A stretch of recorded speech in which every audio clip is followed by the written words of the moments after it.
The final feast. It was a cold, rainy evening in Seabrook when journalist Elliot received an anonymous tip about a hidden community deep in the woods near the cliffs.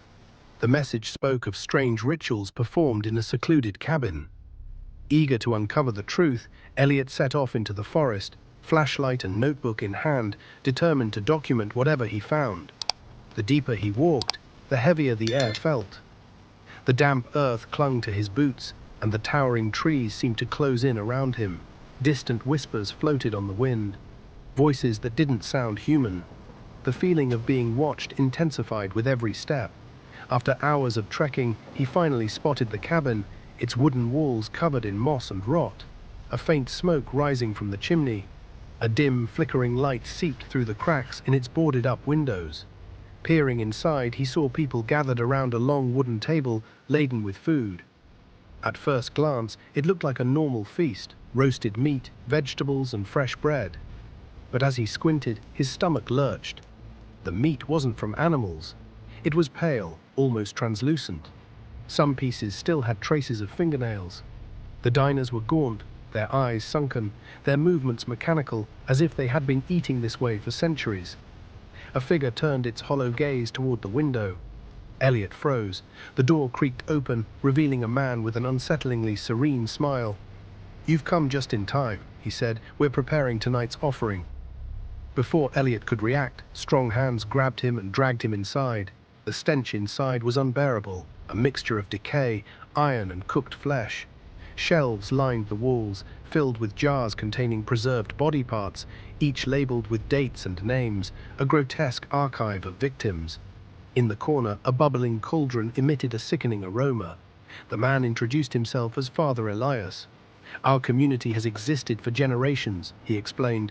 "Long ago, famine struck Seabrook. To survive, our ancestors turned to the only resource left: each other. Over time, it became more than survival. It became salvation." He gestured at the others. "We do not age like you do. The flesh sustains us." Elliot pleaded for his freedom, but Elias simply smiled. "Don't worry, son. You'll understand soon enough." That night, he witnessed horrors beyond imagination.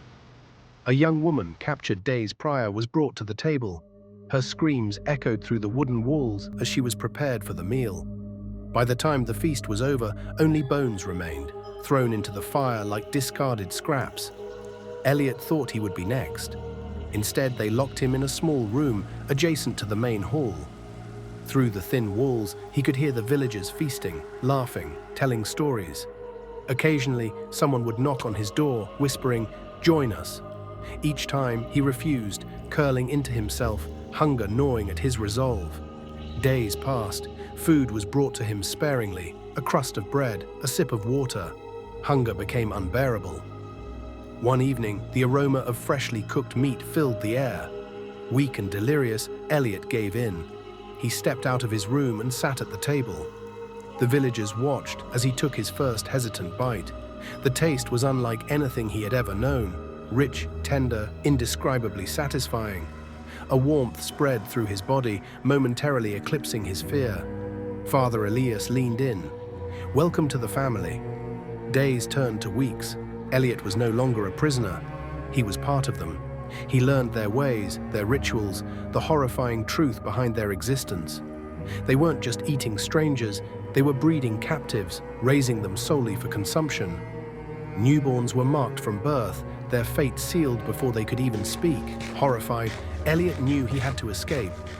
Using stolen ink and scraps of paper, he documented everything he had seen, hiding the notes in the fireplace. On the 15th night, when the villagers held a grand feast, he made his move. As they drank and celebrated, he slipped out the door and bolted into the woods. But they followed. Dozens of shadowy figures moved through the trees, their glowing eyes cutting through the darkness. A guttural growl echoed behind him. He ran faster, branches whipping his face. Then he tripped. Pain shot through his leg as blood seeped from a fresh wound. The figures slowed, sniffing the air. Realizing his mistake, Elliot forced himself up and stumbled toward the edge of the forest. Just as his strength gave out, he collapsed onto the cold, damp earth. Hours later, a search party found him unconscious and brought him to safety. Back in civilization, Elliot tried to report what he had seen, but no one believed him. Authorities searched the woods, but there was no trace of the cabin, the villagers, or the horrors he had endured. Months passed. Elliot changed his name, moved to another city, tried to forget. But the nightmares persisted. At night, he heard whispers from the shadows, flickers of movement at the corner of his vision, a sense that he was never truly alone. Then, one evening, he spotted a familiar face in a grocery store. Father Elias, smiling, watching. Panic surged through him. That night, he barricaded himself inside his apartment, gripping a knife. The doorbell rang. A delivery man stood outside, holding a package wrapped in brown paper. Elliot hesitated, then opened it. Inside was a freshly cooked meal, still steaming. The scent was unmistakable, human flesh. A note lay beside it, written in crimson ink. "This is just the beginning.